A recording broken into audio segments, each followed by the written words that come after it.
morning everyone. Welcome to Pioneer Convent School. 12th standard psychology chapter is going on 5, that is therapeutical approaches. Therapeutical approaches में हमने types of therapy को study किया था in the last video और आपको 3 types बताई गई थी, psychodynamic, behaviour and existential.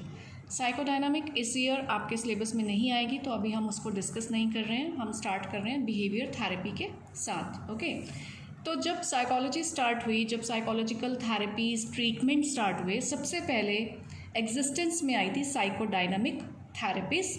Psychodynamic therapies का ये मानना था, साइकोलॉजिस्ट का मानना था कि जो कन्फ्लिक्ट्स होते हैं, जो हमारे साइकोलॉजिकल डिसऑर्डर्स होते हैं, वो इंटर कन्फ्लिक्ट्स और इंट्रा कन्फ्लिक्ट के साथ होते हैं. मींस जब हमारे खुद के अंदर कोई कन्फ्लिक्ट आता है तो साइकोलॉजिकल डिसऑर्डर हो जाते हैं.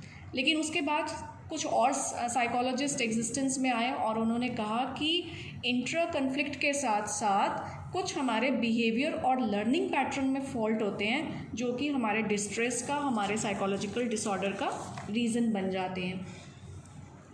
तो बिहेवियर थेरेपिस्ट का, साइकोलॉजिस्ट का ये मानना था कि distress arises due to faulty behaviour. ये हमने लास्ट वीडियो में भी स्टडी किया था कि जितने भी साइकोलॉजिकल जो डिसऑर्डर हैं वो कहीं ना कहीं हमारे फॉल्टी बिहेवियर से अराइज होते हैं. Right now past is relevant to faulty behaviour, कि पास्ट की बहुत इंपॉर्टेंस होती है उस फॉल्टी बिहेवियर में, क्योंकि जो हमारी बचपन में लर्निंग हो गई, जो हमारी कंडीशनिंग हो गई, अगर वो रॉन्ग हुई है, रॉन्ग लर्निंग है, रॉन्ग कंडीशनिंग है, तो वो हमारा फॉल्टी बिहेवियर का कॉज बन जाती है. Now faulty patterns are corrected in the present. Problem का जो अराइज है वो पास्ट में ही है, लेकिन जो उसके करेक्शंस हैं, जो उसका ट्रीटमेंट किया जाएगा वो प्रेजेंट में किया जाएगा कि फॉल्टी बिहेवियर पैटर्न को करेक्ट किया जाएगा. तो कैसे करेक्ट करेंगे, क्या चीज़ होगी ऐसी जो हमें गाइड करेगी कि हमें कैसा ट्रीटमेंट पेशेंट को देना चाहिए. क्लिनिकल सिम्टम्स, कि उसमें क्या सिम्टम्स हैं, वो कैसी फीलिंग्स शो कर रहा है, कैसे बिहेव कर रहा है, किस सिचुएशन में कितना एग्रेशन है, जो भी उसके सिम्टम्स हैं उनको स्टडी किया जाएगा और जो डायग्नोसिस बनेगी कि हाँ पर्सन में ये प्रॉब्लम फाइंड आउट हुई है. तो ये दोनों फैक्टर्स हमें गाइड करते हैं टेक्निक यूज़ करने में कि कौन सी टेक्निक यूज़ करके ट्रीटमेंट स्टार्ट किया जाए. तो ये तो हो गया बिहेवियर थेरेपी के features. Now method of treatment. First of all client का इंटरव्यू किया जाएगा, उसका जो भी फॉल्टी बिहेवियर है, पैटर्न है, उसको एनालाइज किया जाएगा कि किस सिचुएशन में ये कैसे बिहेव करते हैं, कौन से इमोशंस शो कर रहे हैं, कैसे रिएक्ट कर रहे हैं, उन सबको स्टडी किया जाएगा. आफ्टर दैट ये देखा जाएगा कि जो फॉल्टी लर्निंग है, जो भी उसका फॉल्टी बिहेवियर है, सपोज़ फाइटिंग है, शाउटिंग है, या क्लास में कुछ स्टूडेंट्स ऐसे होते हैं जो दूसरों को बिना बात के हिट करते रहते हैं, मारते रहते हैं, तो ये देखा जाएगा कि जब ये फॉल्टी लर्निंग हुई जिस टाइम में, उससे जस्ट पहले क्या हुआ ऐसा इस बच्चे की लाइफ में कि उसने इस फॉल्टी बिहेवियर को लर्न कर लिया. एंटीसीडेंट होता है जस्ट बिफोर. उसके बाद ये चेक किया जाएगा कि चलो फॉल्टी लर्निंग हो गई, अब ऐसी क्या रीइंफोर्समेंट बच्चे को मिल रही है, कौन से ऐसे फैक्टर्स हैं जो उस फॉल्टी लर्निंग को कंटिन्यू करवाए जा रहे हैं. सपोज़ एक बच्चा मार्केट में जाता है और जब भी वो मार्केट जाता है अपने पेरेंट्स के साथ, वहाँ पे वो बहुत शाउटिंग करता है, क्राइंग करता है, और ऐसा जब वो मार्केट जाता है every time he is doing the same thing. तो ये स्टडी किया जाएगा कि ये लर्निंग कौन सा फैक्टर है, क्या इसके पेरेंट्स बच्चे की हर ज़िद को पूरा कर रहे हैं जिसकी वजह से बच्चे का ये बिहेवियर कंफर्म हो गया है कि अगर मैं ऐसे बिहेव करूँगा तो मुझे मेरी डिज़ायर्ड थिंग मिल जाएगी.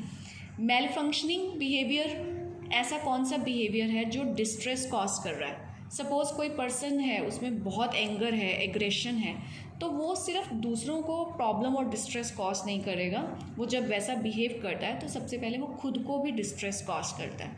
तो मेथड ऑफ ट्रीटमेंट इसमें यही रहेगा कि बिहेवियर पैटर्न को एनालाइज किया जाए, रॉन्ग लर्निंग से जस्ट पहले क्या हुआ उसको स्टडी किया जाता है, रॉन्ग लर्निंग के बाद कौन से ऐसे मेंटेनिंग फैक्टर्स हैं जो बिहेवियर को, रॉन्ग बिहेवियर को परसिस्टेंट बना रहे हैं, उसको कंफर्म करते चले जा रहे हैं. So what is the aim of treatment. Behaviour therapies का एम ऑफ ट्रीटमेंट होगा नंबर 1 टू एक्सटिंग्विश और एलिमिनेट. एलिमिनेट मीन्स रिमूव कर देना, फॉल्टी बिहेवियर को पहले रिमूव किया जाए. सब्सटीट्यूट विद एडेप्टिव बिहेवियर, अब जो आपने रॉन्ग बिहेवियर वहाँ से हटाया है उसकी जगह एडेप्टिव बिहेवियर, जो गुड बिहेवियर है, जो एडजस्टमेंट बिहेवियर है, उसको सब्स्टिट्यूट किया जाए, मीन्स क्लाइंट के अंदर स्टेबल किया जाए। Now what the therapist does, therapist 2 step लेते हैं। स्टेप 1, सबसे पहले तो वो एंटीसीडेंट ऑपरेशन कहेंगे उसमें, जिसके अंदर changing something that proceeds a behaviour, जो बिहेवियर को लेकर आ रही है, एक फॉल्टी बिहेवियर को जो जनरेट कर रही है, उस सिचुएशन को, उससे जस्ट पहले क्या हो रहा है उसको स्टडी करके पहले तो उसको रिमूव किया जाए, उस सिचुएशन को चेंज किया जाए। फॉर एग्ज़ाम्पल एक बच्चा है जो कि जनरली अपना डिनर स्किप कर रहा है, तो थेरेपिस्ट क्या करेंगे, पहले वो उसको स्टडी करेंगे कि डिनर से पहले क्या हो रहा है, इवनिंग में वो ऐसा क्या खा रहा है, स्नैक्स खा रहा है या जंक फूड खा रहा है जिसकी वजह से वो डिनर नहीं कर रहा। तो जब उन्होंने ये फाइंड आउट कर लिया कि he is eating snacks and junk food in the evening, वो हो गया उनका एंटीसीडेंट। अब ऑपरेशन क्या करेंगे कि वो उसको चेंज कर देंगे, उसके इवनिंग स्नैक्स और उसका जंक फूड बंद कर देंगे। नाउ कॉन्सिक्वेंट ऑपरेशन क्या होगा, इंक्रीजिंग और डिक्रीजिंग द रीइंफोर्समेंट वैल्यू, कि अगर उसने यहाँ पे हमने उसका जो स्टॉप किया स्नैक्स, अब वो हमें रिज़ल्ट दिखाएगा। अगर हमारा डिज़ायर्ड रिज़ल्ट आया कि उसने खाना खा लिया, तो उसको उसके लिए रीइंफोर्स किया जाए, मीन्स रिवॉर्ड किया जाए, प्रेज़ किया जाए, या कोई टॉफ़ी, चॉकलेट, आइसक्रीम, कुछ भी उसको एक अवार्ड दिया जाए, वो दिया जाए। ओके, एंड उसको हम कहते हैं एस्टेब्लिशिंग ऑपरेशन, मीन्स पहले स्टेप 1 को स्टडी करना, एंटीसीडेंट ऑपरेशन, उस सिचुएशन को रिमूव करना जो कि प्रॉब्लम को कॉज कर रही है। सेकेंड नंबर पे आता है कॉन्सिक्वेंट, कि उस सिचुएशन में अगर हमारा डिज़ायरेबल रिजल्ट आ गया तो हम बच्चे को अवॉर्ड करेंगे, रिवॉर्ड करेंगे, सो दैट उसका वो जो बिहेवियर है, जो डिज़ायर्ड बिहेवियर है, वो इंक्रीज़ होता चला जाए और धीरे धीरे ग्रेजुअली क्या होगा कि उसकी वो प्रॉब्लम फिनिश हो जाएगी।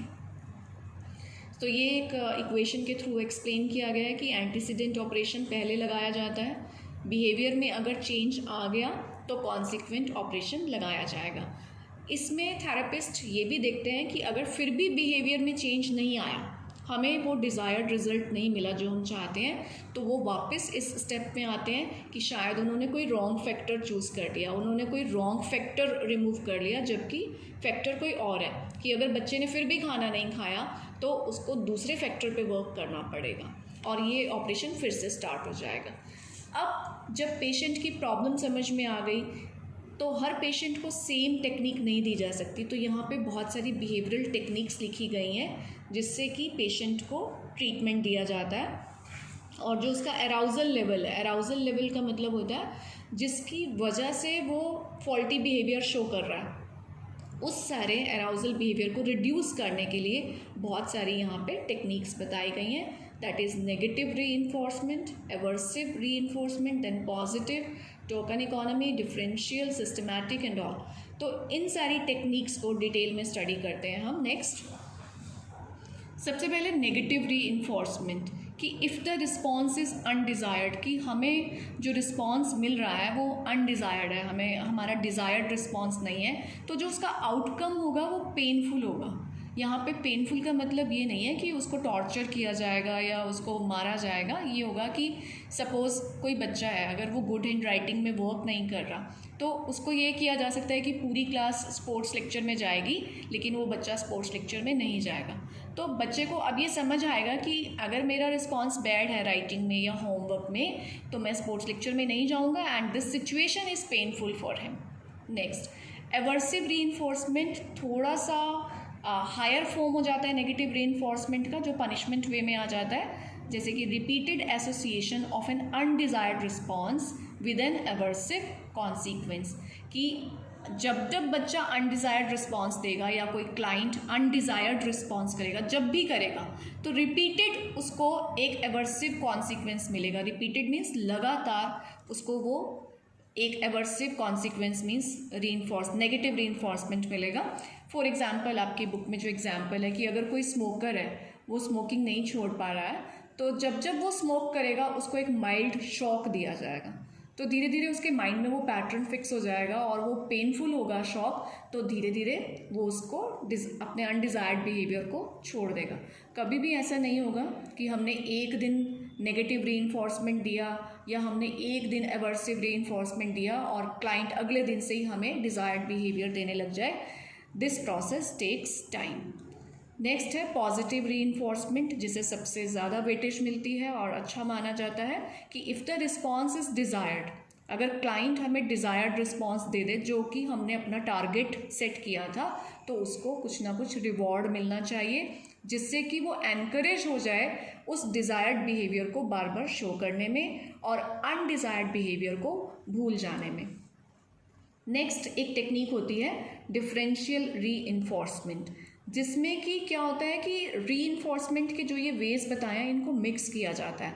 Positive plus negative reinforcement means अगर वो डिज़ायर्ड बिहेव करेगा तो उसको पॉजिटिवली रिवार्ड किया जाए, और अगर वो डिज़ायर्ड बिहेव नहीं करता तो नेगेटिवली रीइंफोर्स किया जाए कि बच्चे का स्पोर्ट्स लेक्चर कैंसिल कर दिया जाए या बच्चे के टॉयज़ नहीं दिए जाएं उसको, या कुछ भी ऐसा कि उसको नेगेटिव रीइंफोर्समेंट मिले।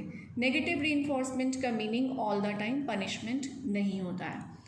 या फिर हम ऐसा कर सकते हैं कि पॉजिटिव विद डिज़ायर्ड रिस्पॉन्स, कि जब डिज़ायर्ड रिस्पॉन्स होगा तो पॉजिटिवली रिवार्ड किया जाए बच्चे को, जो भी टॉफ़ीज़, चॉकलेट, आइसक्रीम या कोई गिफ्ट दिया जाए, एंड इग्नोरेंस फॉर अनडिज़ायर्ड, और अनडिज़ायर्ड को इग्नोर कर दिया जाए। जैसे कि हमने अभी पीछे एक डिनर का एग्जाम्पल लिया था, उसी को लेते हैं कि अगर उसने डिनर किया तो उसको कोई ना कोई अवार्ड दिया जाए या रिवॉर्ड दिया जाए उसके पेरेंट्स के थ्रू, जैसे कि कोई चॉकलेट, आइसक्रीम या कोई भी गिफ्ट। लेकिन अगर उसने डिनर नहीं किया तो उसको छोड़ दिया जाए, उससे ज़्यादा बात नहीं की जाए, क्वेश्चनिंग नहीं की जाए, मीन्स उसको इग्नोर कर दिया जाए। अब बच्चे को इवनिंग में भी स्नैक नहीं मिला, नाइट में भी अगर हम इग्नोर करने लग जाएंगे तो धीरे धीरे वो बच्चा उस चीज़ को समझ जाएगा कि ऐसे तो मेरे से कोई बात नहीं करेगा, कोई मुझे पूछने वाला नहीं है। और लेकिन नेक्स्ट डे जब वो पॉजिटिव रिस्पॉन्स करेगा तो फिर उसको फिर से रिवॉर्ड मिलेगा, तो उससे क्या होगा कि रिवॉर्ड का नंबर इंक्रीज़ हो जाएगा और उसका अनडिज़ायर्ड बिहेवियर धीरे धीरे ग्रेजुअली फिनिश हो जाएगा।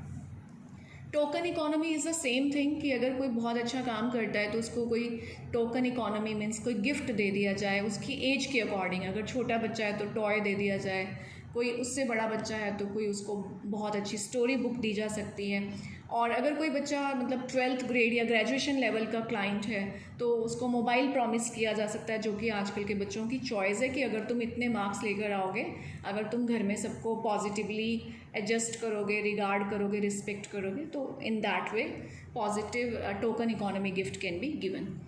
नेक्स्ट होगा सिस्टमेटिक डीसेंसिटाइजेशन। ये थोड़ा सा एक अलग कॉन्सेप्ट है। इसमें अभी तक हम जिन प्रॉब्लम्स की बात कर रहे थे वो माइनर प्रॉब्लम्स होती हैं बिहेवियरल, जैसे कि एंगर हो गया, शाउटिंग हो गई, क्राइम करना। लेकिन यहाँ हम जिन प्रॉब्लम्स की बात कर रहे हैं ये साइकोलॉजिकली थोड़ी ग्रेव प्रॉब्लम्स हैं। Systematic desensitization, first of all we need to understand the meaning of desensitization. Desensitization का मतलब फील ना करना। तो फील ना करना ये टेक्निक हम यूज़ करते हैं कुछ पेशेंट्स के साथ। Let's see, to treat phobias, जब फोबियाज को ट्रीट करना है, इरेशनल फियर्स, बिना बात के डर लगना जिसमें कोई लॉजिक नहीं है, उसको ट्रीट करने के लिए इस टेक्निक का यूज़ होता है और इसका नेम होता है प्रोग्रेसिव मस्कुलर रिलैक्सेशन टेक्निक। इस टेक्निक को अभी हम एक्सप्लेन करते हैं। And this technique works on the principle of reciprocal inhibition. ये प्रिंसिपल ऑफ रेसिप्रोकल इनहिबिशन को भी लास्ट में ही एक्सप्लेन किया जाएगा। नाउ यू सी, इस टेक्निक में क्या होता है कि पेशेंट है, उससे कहा जाता है कि आप अपने सारे फियर्स लिखने स्टार्ट करें, कि सबसे ऊपर आप वो फियर लिखेंगे जिससे आपको सबसे ज़्यादा डर लगता है, like the most squaring thing और ऑब्जेक्ट इन योर लाइफ। किसी को स्पाइडर से डर लगता है, किसी को स्नेक्स से, या किसी को अंधेरे से डर लगता है, लोगों से डर लगता है, भीड़ से डर लगता है जैसे कि। और सबसे लास्ट में वो लिखा जाएगा जो लीस्ट स्केयरिंग थिंग है, जिससे आपको सबसे कम डर लगता है। अब इस टेक्निक का कैसे इम्प्लीमेंटेशन होता है कि साइकोलॉजिस्ट क्लाइंट को कहता है कि पहले तो उसको रिलैक्स किया जाता है, उसको एक चेयर पे बिठा के उसे अच्छे से रिलैक्स किया जाता है। फिर आइज़ क्लोज करवा के उनसे कहा जाता है कि लीस्ट स्केयरिंग थिंग, नीचे से स्टार्ट करो, जिससे आपको सबसे कम डर लगता है उस चीज़ को आप अपने माइंड में लेकर आओ। सपोज़ किसी को वाटर से डर लगता है तो वो पेशेंट अपने माइंड में वाटर को लेकर आएगा। जैसे ही उसके माइंड में वो वाटर आएगा तो वो कैसा होगा, वो अनकंफर्टेबल हो जाएगा क्योंकि उसको डर लगता है। तो उस टाइम जो साइकोलॉजिस्ट है वो अपनी थेरेपी स्टार्ट करेंगे कि तुम अपने हैंड्स को खोलो और बंद करो, लाइक कॉन्ट्रैक्ट करो अपनी ब्रीदिंग के थ्रू और बॉडी को रिलैक्स करो, कॉन्ट्रैक्शन रिलैक्सेशन। तो उसमें क्या होगा कि रिलैक्सेशन करते करते जो बॉडी को एक रिलैक्सेशन मोड में जा रही है, तो धीरे धीरे वो रिलैक्सेशन मोड माइंड पे भी इफ़ेक्ट करेगा। जो माइंड उसका स्ट्रेस में है वाटर की वजह से, फियर की वजह से, उसके ऊपर बॉडी का जो रिलैक्सेशन टेक्निक है वो वर्क करेगा और वो धीरे धीरे रिलैक्स हो जाएगा एंड ग्रेजुअली ही और she will come out of this fear. फिर वो नेक्स्ट फियर की बात करेंगे, सेम टेक्निक अप्लाई करेंगे और करते करते जब वो लास्ट स्केयरिंग ऑब्जेक्ट पे आएंगे तब तक पेशेंट को उस टेक्निक की इतनी हैबिट हो जाएगी कि वो बहुत इजीली अपने इस स्केयरिंग फियर से, इस फोबिया से बाहर आ सकेगा। राइट नाउ ये तो हो गया प्रोग्रेसिव मस्कुलर रिलैक्सेशन, जब हम ये इसी को रिलैक्सेशन थेरेपी कहते हैं, जब बॉडी को रिलैक्स किया जाए। और प्रिंसिपल ऑफ रेसिप्रोकल इनहिबिशन क्या होता है? This principle says that the presence of two mutually opposing forces at the same time inhibits the weaker force, कि दो forces present हैं at the same time, तो और दोनों ही अपोजिट हैं एक दूसरे के। कि पेशेंट के साथ आप एक बार इमेजिन करिए कि पेशेंट रिलैक्स मोड में है और उसको कहा जा रहा है कि इसको इमेजिन करो, तो दो अपोजिट थिंग हो गई ना, इधर से रिलैक्सेशन है और इस साइड पे फियर है। तो जो वीकर फोर्स होगा उसके ऊपर ओवर पावर कर लेगा जो स्ट्रॉन्गर फोर्स है और जिसको पहले बिल्ड किया गया। तो पेशेंट के केस में क्या किया था साइकोलॉजिस्ट ने? पहले उसको रिलैक्स किया था, उसके बाद कहा गया कि इसको इमेजिन करो। अब इमेजिनेशन में वो फियर तो नहीं हो सकता जो रियल सिचुएशन में होता है, तो इस टाइम वीक क्या था? ये जो फियर का इमेजिनेशन था ये वीक था एंड जो रिलैक्सेशन था वो स्ट्रॉन्गर था। तो स्ट्रॉन्गर फोर्स ने वीकर फोर्स के ऊपर ओवर पावर कर लिया और इसी टेक्निक की वजह से वो अपने फियर को छोड़ पाते हैं पेशेंट्स। तो ये होता है हमारा प्रिंसिपल ऑफ रेसिप्रोकल इनहिबिशन।